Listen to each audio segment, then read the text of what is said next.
right. Well, it's going to be a couple months before we know who is going to be the head coach at the University of Florida, but we still have to play the rest of the season. So let's talk for a little bit Forgot. about, these upcoming games. This is, I mean, you probably know because I'm sure you've had this conversation with Stephen Harris. I lived this moment. I was dating Eric when Ron Zook was fired and they transitioned to Urban Meyer. And Zook was fired midseason, ironically, after Mississippi State. And he did stay on and coach the rest of the year. But there is some massive distractions that come with your head coach being fired. How do these guys stay locked in? Do you think that they are locked in? Or do you think everybody's got one foot out the door? Damn, I didn't even think about that. I've been so busy with the coachings. Look, I think that We got some the games diff. left to be played, Shelton. Yeah, we got to go ruin some people's seasons. You're right, my fault. Listen, I was turning the page tomorrow. The difference I feel is that even though there was noise around Zook, like there was around Billy all year, I think that the way that media navigates, the noise has been there, the stress has been there, the tenseness has been around the locker room. I think since week one, in a way feel like it's been relieved. I think it's Yeah. been lifted. So I think that's the difference between when Zook, like you're saying, like there was distractions. I don't feel like it's the same now. I could be wrong. Because look, in my eyes, if what would have taken the season off track was the loss to USF. Yeah. And then the loss to LSU, like that could have easily derailed the entire season of like, what's the focus? Yeah. And it So didn't. the fact they didn't really lose focus then, there should be almost like an excitement of like, hey, look, the season's over. We're not really playing for a coach to try to save anyone's job anymore. We're just trying to go salvage what's left of our season and try to, carry over into a new season and maybe sell some more. Could it fall apart quicker? Yeah, I think so. I mean, you could definitely get demoralized pretty quickly. We've seen it with some other teams but I don't know. I think that I feel weirdly optimistic about this team over the next couple of weeks. I don't know why. I mean, maybe it's just the Disney Gator in me. I don't know, but I really do. I'm actually really pumped to watch the rest of the season. We made the Zook comparisons, but obviously Mullen was fired before the season was over as well. I feel like there was some relief there that happened. I think that social media is so much 24/7 now, and that's a little bit different than it was when Zook was there. Facebook, you had to have a college email address to be able to have a Yeah. Facebook account. There was no such thing as Twitter. And there was still the 24/7 news cycle, and that ESPN was going to be on 24/7, but the pressure didn't exist in the same way externally, I don't think. Those players loved Zook, and so that was a difficult thing. But, we look at what's left in this schedule. We've got Georgia. Georgia's a tall ask. There's a lot of injuries that we don't know who we're going to get back from the bye week. And Georgia's Georgia. They have one loss to Alabama right at the very end there. They have who I consider the best current coach in college football in Kirby Smart. I think he makes incredible adjustments. That's going to be a very difficult game for Florida. But after that, you get Kentucky. And I think Kentucky is very winnable. So let's say you lose a close one to Georgia, but you are in it. You beat Kentucky. Then you go to the Grove and you play that awkward game against Ole Miss, and you like it puts all of us in this weird position where we're like, well, we want him as our coach, but we also want to beat him. But then what kind of message does it say if an interim It head shows coach? that there's more talent in Florida, so come on down. So come on down. Um, eh, you know, so that is a potentially winnable game, and then you get Tennessee at home. And then you get Florida State, who is an absolute train wreck. So I don't think going 3-2 is out of the realm of possibilities at all. Do you? No, not at all. I mean, look, I'm personally, I think they're all winnable. Yeah. There isn't a team that scares me. I mean, and then that maybe like, oh, you're an idiot. Like the Florida Georgia game, I'm more excited for. I think we've I'm got excited. something. I'm excited more about it than I was 3 weeks Yeah, ago. yeah. I really think that we might be able to throw something at them. I think defensively, we've look, we're the biggest. I wish we were healthy. We've lost a lot of guys. Man, these youngins have stepped up. Ron Roberts, man, I don't think people understand his ability to adjust. Like Kirby is one of the best. Ron is a dog when it Yep. comes to adjusting. It's incredible to watch. Like genuinely, like I am like, hey, we got like you're watching the game. It's like, okay, we're down here. How can we? We've got to make some moves. Like and during the A&M game, I'm like, they're bullying us. They're beating us in every asset of the game. he's got to get creative here and force their weakest part, which it's my opinion, I think it's fact, is Marcel Reed. Marcel Reed has hired a lot of people for winning the Liability. Heisman, but he's a liability when being pressured. He has still, even in the LSU game, like, oh, we're not talking about Marcel Reed enough. He had 2 interceptions, went 12 for 21. He can run the ball, he can move the ball with his feet, sure. But you close that pocket in and force him to make a throw big time. He didn't do it at all against Florida. It's the reason why the game was so close. Yeah. But so I still think that I like A&M a lot. I'm not hating on them. I think they're great. I think it's a really good football team. But Marcel is a liability at this moment. Can he grow out of it? Sure. And look, kudos to Ron Roberts of figuring that out. I think Stockton is their weak link, and I think that he'll try to exploit that if he can. And this offense hasn't. I don't think we've seen it at its full capacity. Maybe So outside of Texas. that's kind of my next question for you. I've listened to what Billy Gonzalez has said so intently, and I'm sure I've said this on your show for multiple years, but I love Billy Gonzalez. I always have. I will completely admit that I'm totally biased. He was one of my husband's coaches, 20 years ago, and so I've liked him for 20 years. But I just think he consistently develops talent every single place that he's been. He doesn't necessarily get the fanfare of some of these other coaches, but he consistently does an incredible job. Two things that he said in the last week that have really stood out to me were they asked him, what's going to look different. And he said, well, I'm a big believer in spreading the ball around to our weapons. Yep. So, but that was to the question of what's going to be different, which makes me believe that he doesn't think that Napier was doing a good job spreading the ball around to your weapons. Otherwise, he would have said, "Well, you're going to see a lot of the same because Billy and I believe the same that you spread it around to all of your weapons." It's not what he said. And then when he's asked about play calling, actually, there's three things he said. They were asked him if he was going to call the plays, and he said, I'm the head of this team, and I really believe that it's going to be my job to kind of take on a CEO role and handle the bigger picture of the team, which obviously Napier did not do. And then he was asked about O'Hara calling plays and whether he was going to be on the field or in the booth. And he said he thinks that the person calling plays needs to be in the booth because they have the best view of the entire game from that. So 3 separate times, I feel like he very subtly said, We weren't doing this. we weren't doing the right things here. So those are 3 very interesting changes. We've all heard the rumors that O'Hara's who actually called the spring game. I know we both thought we were The winning orange a team. national championship. What? The orange team. The orange team. We both thought we were winning a national championship after watching that spring game. So, that has me fired up. But I think he's right that calling plays from upstairs is going to help. I do think spreading the ball around to all of our playmakers is something we haven't done. We get in these ruts where it's like we're going to go to the same person 18 times and somebody else is going to essentially just wait on the bench. I think our tight ends are going to get some less reps, less passes, Yeah, I not was like, reps yeah. than in the past. So is it going to make a difference? We keep telling ourselves that this is such a talented team, right? Even over the summer, we said this is a 9 or 10 win team, and if it's not, it's on coaching. So if the coaching changes, is there really enough time mid-season to see a different outcome? Well, a different outcome in this record. Yeah, I mean, like that we win some games that we would not win if Billy Napier was our head coach still.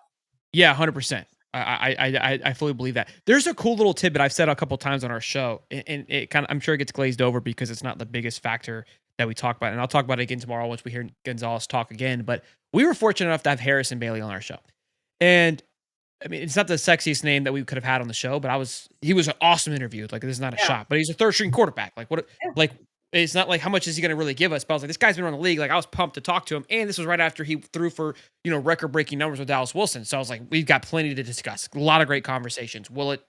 We see him? I have no idea. The cool little tidbit was I go, what changed? Because they sucked in the first half, and then all of a sudden it clicked. And they were rocking and rolling. He's like, yeah, I got with O'Hara, who was our offensive coordinator. And I was like, yo, coach, we got to just bust this thing wide open. What are some plays that I'm comfortable with? And he just went with what I was good with in practice and what Dallas felt comfortable with. And we busted it wide open. I'll get right back to the video, but first I wanted to give some love to Alumni Hall. If you are not geared up for the Georgia game on Saturday, make sure you stop by Alumni Hall or just go online at alumnihall.com for all the very best in game day apparel. Their selection is so elite. You guys need to make sure that you are stopping by their location on Archer Road or just shopping online. They've got all the best brands like Nike, Jordan, Peter Millar, Cutter and Buck, and more. We appreciate Alumni Hall for their support, and make sure you tell them that Allie Peak sent you. And hearing that, then you're like, all right, cool, like whatever. But now, watching the season unfold and hearing some things and knowing that I've always complained of Napier's inability to adjust to the game, Same. I go back to that little tidbit. I'm like, damn, we got a little bit of a gift. And so I was like, that's the only insight that we have for O'Hara is, 4 quarters of fake Broadway football. has made some comments similar too, right? Saying things like, O'Hara, I'm excited about this because O'Hara knows what I'm comfortable with. And do we read into that and say that the flip side of that is, and Napier didn't? Or, We just didn't care. Yeah, I don't know. Sometimes you say things without saying them. And I think that's what we're really in the weeds with right now with how these guys have been rocking. But I'm excited. And again, I think that's where just watching O'Hara of like, hey, he had the worst offense when he coached the Orange team. Think about it. He had the third string. Everything around him was as abysmal as it could come. Now he's going against lesser defensive too, but he had everybody that was new to the system and had that thing cranking. Yeah. Right. So and again, him calling up in the box, I'm like, what are we doing? Like, have you ever been to a high school football game? Sitting on the sidelines, I'm like, what? You ain't got a clue what the hell is going on. How Billy is standing eyesight level, and there's coaches that do it. I'm not saying they can't do it, but damn, that's Well, not kudos only to is he you. standing eyesight level, but half the time he was standing on the completely other end of the field, which also Reading like, this are Waffle House. you watching it the same way I am on the Jumbotron when it's at the other end of the field from where I'm sitting? Because that does not, have you seen those scoreboards in He's the just going stands? down They're a not script. that clear. Like, what? Well, and Just that's, I think, what part of the problem is. yeah. We're going to run this no matter what. Mm-hmm. And I do think Just that execute, guys. You just gotta execute, and we'll be there. Well, let's talk for a minute about the portal. It doesn't open till the beginning of January. That NCAA rule change definitely was a little bit of a gift from the good Lord for UF. Spurrier says we that did it on purpose. God is a Gator, and maybe he is, because that worked out for us. Do you have concerns that guys are going to enter the portal? I don't know if it's concerns. Look, so for me, when I accepted of Napier being gone, I was already accepting of that. So there, like for me, there was stages of acceptance. Mm-hmm. When I said, "Hey, it's time for Napier to go," I was already acceptance of like we're going to lose people. Like, yeah, I don't care anymore. Is it going to be a mass exodus though, or do you think the right name can retain a large portion of this roster? Oh, for sure. I think if you get the right name in there, I 100%. I mean, how could you not? You're looking around, and there'd be some guys that they're still going to shock you that just because they may not fit the personality, I may not like the way that he operates, and it's like, man, I didn't see that coming. Like that's, I think, I can't say I'm not going to be surprised, just because I really think that the hire is going to make the move, and if the hire isn't sexy, then it's going to be probably bigger than we think, and if it's sexy, it's not going to be as big, and again, that's where a lot of this it could be huge because if it is a Jetfish guy. Do those guys stay? I don't know. Maybe he comes in and he's able because he gets a couple of days to make it work. Maybe he can smooth some guys over. I don't think he would be able to. So I think there would be a mass exodus. I also have been stating a lot of I think these NIL deals have these kids locked in more than we think, and it's not being talked about. I really the recruiting class hasn't budged.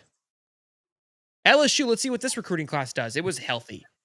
And maybe you have an answer to this. That law that was passed, I think August 1st, where you could sign NIL deals basically before you sign the national letter of intent. I'm thinking that's playing a huge factor where these guys are already being paid NIL deals, which why would you decommit?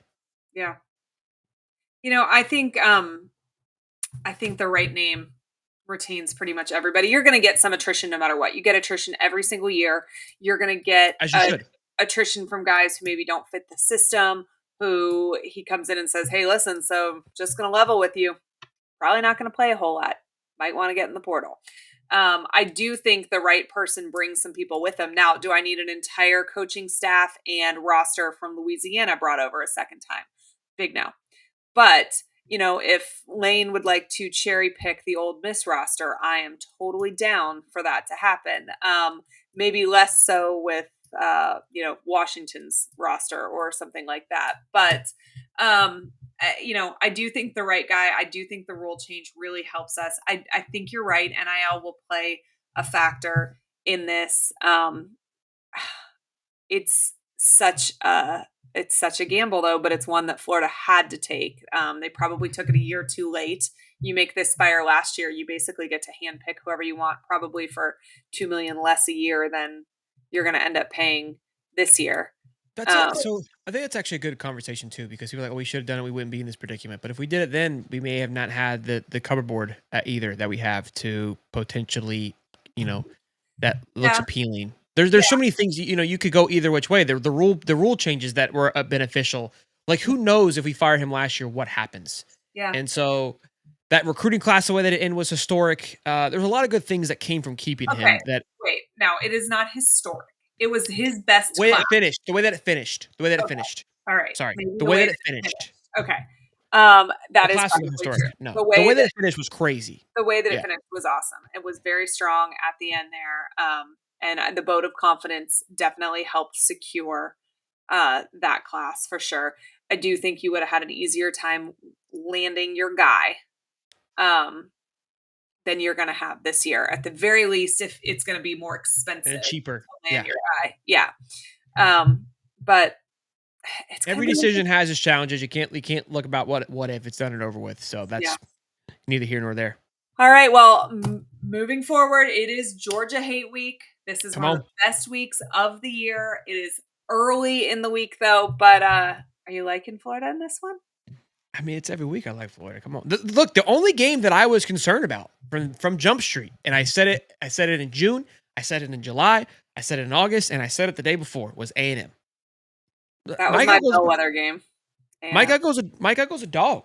Every other game I felt extremely confident in. Miami was the second one that I had because it was so much unknown of what their team was going to look like and how they kind of bullied us last year. yeah, That game I would say was second fiddle to us just being bullied. We should have won LSU. yeah. I mean, that's a fact. We should have won USF. We should have done a lot of different things. This Georgia game, and even we had Uncle Lou on. He's like, "Yeah, this is probably the first year that I'm like, yeah, probably like this is your best chance to win." And I I still still feel believe that way. that. And I have felt Yeah. like that all year. I do think this Georgia team is a tick behind where they normally are. Now, that's not to Yep. say this is not a great Georgia team, because it is, but it is not the same standard that it's been the last few years. So they won't be down long, and down, they've lost one game, but uh, Kirby is the best active coach in college football. So So they good. will be, you know, back to their standard next year, I think. And hell, their standard this year could still end up with a deep playoff run or a national title, but I still think they're a tick behind. All right, you got a score prediction, or you still need a few days to think about it? No, I mean, gotta do those things. Give me. I've been kind of living in this world. Listen, I don't know. Maybe we put up some points. 35-28. Okay. I'm not Billy G gonna cut it wide open. You know what I'm saying? You're gonna bust this thing loose. This thing's put up Billy, points you better last. be careful. We're gonna build him a statue if he figures this Listen, one out the rest of the season. I'll get the concrete out. No big deal. Yeah, look, I think that that's the other positive too. There's some young coaches that got some things to prove. They've got a career they're trying to still put together. I mean, on both sides of the ball. So they're Yeah, coaching we can for hire pretty much any of these people outside of Ron Roberts. go make a name. I mean, let's Go go. get it done. You got an opportunity for someone to go, "Ooh, who is that?" And I think same goes for the players. Like you're a free agent. If you want to be a free agent, go make your value this much greater. Like you're not playing just to go. If you quit on your team, that's going to be looked at. Like if I'm Billy Gonzalez, like guys, if you don't be here next year, that's fine. Like, we're not talking about that. But right now, you're here. You play for the Florida Gators, and if you want to go elsewhere, think about this as your senior year of high school, and you're maybe trying to get your draft stock up a little bit or your recruitment stock, whatever the No, hell it may be. So you got nothing to lose, boys. We're here. You're getting paid to play football. Get your ass out there and play some football. Let's go ruin some cat seasons. Go talk some crap to the boys up there in Georgia. Let's go let them know who would. Could you imagine a bunch of just scrubs and a walk-on Alfonso Allen Jr. got there and whooped that ass? That's my speech. Put me in there, coach. I'm ready to go. let's go. I'm now ready for Saturday. This Come is on. pretty. I'm excited for the new leaf. I do feel a little bit of relief. I have some confidence in Billy Gonzalez. I'm trying to like temper that because he's got 2 weeks and we've looked like ass. So I'm trying to temper expectations here, but I do have some confidence in him. Well, Shelton, this was fun. We're going to have to do this a whole lot over the next few weeks before this wild ride of a season comes to an end. But tell No everybody, I'm doubt. sure they already watch you, but tell everybody where they can check you out. If you guys are watching, I apologize. But yeah, we can find us over at High Top Sports. We're cranking right now. We're going live every single day, essentially during the week, live in the mornings at 9:35, and then we go live on Monday and Wednesday nights at 8:15, then at 8:35 on Wednesday. We also have a blast on Saturdays where we do a watch party for the games, and those get rowdy. I'm not gonna listen. Those are nowhere near what the normal shows are. So if you're coming in expecting something, you're gonna lose. But we have a good time. We enjoy it. Allie was on the show today for our Sunday show, and those shows have been cranking as well. So appreciate you. All right. Appreciate you guys. Make sure you are subscribed to High Top. Make sure you're subscribed to A Peek Inside Gator Football. And we'll talk to you later on in the week. See you. Just before we go, a quick reminder on Sleeper. With my code PEEK, P-E-E-K, you get a free $20 entry on the Sleeper app. No deposit needed, but check the Sleeper app and make some money with us this season. We appreciate Sleeper for their support.